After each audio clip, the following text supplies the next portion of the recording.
Hej, nu vil jeg bevise sinusrelationer og arealformler. Vi har en trekant her, der hedder A, B og C. Og vi har en højde, hvor fodpunktet er D. Vi skal bevise sinusarealer, og vi har en formel her, der hedder sinus til en vinkel lige med modstående kateter divideret med hypotenusen.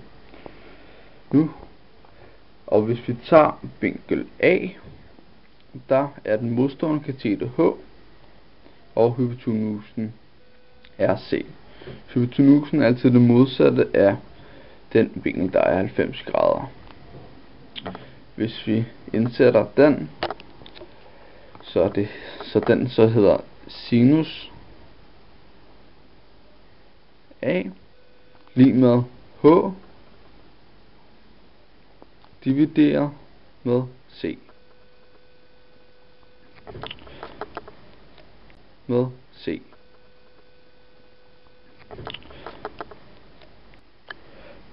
Efter vi har sat den linje her, højden, har vi fået to trekanter.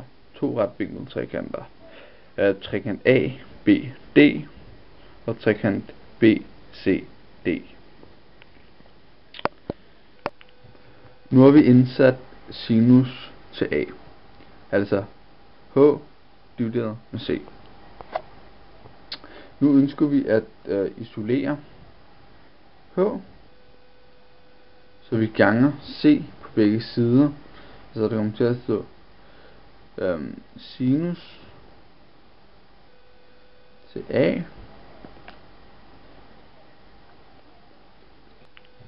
Nu har vi indsat sinus til A, altså H divideret med C.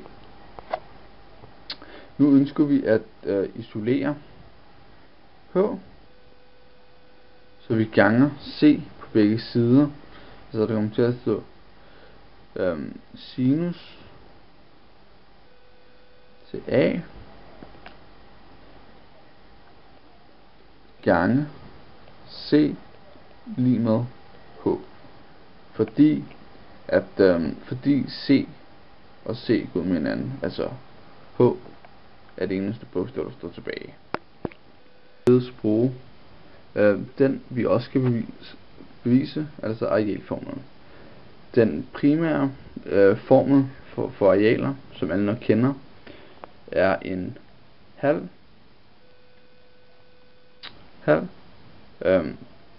højde gange grundlinje. Og forbogstavet for areal er T. Den kan vi ligeledes bruge her, da vi har fundet H, som vi bruger til at finde sinus A, altså vinklen, og den er isoleret over på den anden side.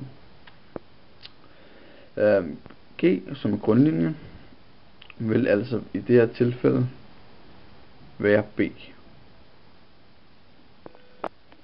Nu fås T, altså arealet, til en halv, og vi ved at B er vores grundlinje, altså en halv B gange H. Og hvis vi nu indsætter den i den formel vi kender, som der står i bogen på side 121, altså T lige med en halv gange, i det her tilfælde B gange C, altså, og så til sidst gange sinus A. Det kan vi indsætte her, da det vil være det samme. Altså en halv B gange C gange sinus A. Fordi at sinus A gange C er det samme som H. Altså det vi så har fået her, efter at have indsat C gange sinus A i stedet for H, da det giver det samme, fordi vi isolerede heroppe. Så nu har vi altså fundet en formel for arealet. Hvis vi havde indsat en af de andre vinkler, altså hvis vi havde vendt papiret således, så kunne vi have sat en streg her for vinkel C ned til linje lille c. Og derefter havde vi fået en anden grundlinje, og derefter havde vi fået en anden formel. Men som formlen siger den en halv b gange c gange sinus a. Det er lige med en halv a gange b gange sinus c, og ligeledes videre.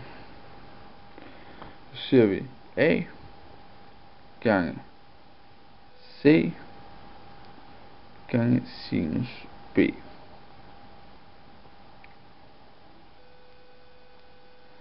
Som I også kan se på side 121 i bogen. Det er jo så vores formel.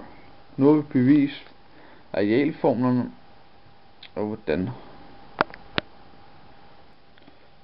Denne formel vi har her, kan vi ligeledes til at bevise sinusrelationerne. Hvis vi vil forkorte denne her lange ligning, altså en halv b gange c gange sinus a lige med en halv gange a gange b gange sinus c, og ligeledes en a gange c gange sinus b. Hvis vi nu ganger med 2, hvis vi nu ganger med 2 på hver side af lighedstegnet, så vil vi få, sætter kolon her, vil vi få b gange c gange sinus a, og ligeledes a gange b gange sinus c. Så ser vi her lige med a gange c gange sinus b. Altså, jeg mangler sgu lige en halv heroppe. My bad. Nå. Så vil vi forkorte den yderligere. Så vi vil nu dividere med a, b, c på begge sider af lighedstegnet. Altså kommer der at stå det samme som her. B gange c gange sinus a divideret med a, b, c. Og ligeledes herover a gange b gange sinus c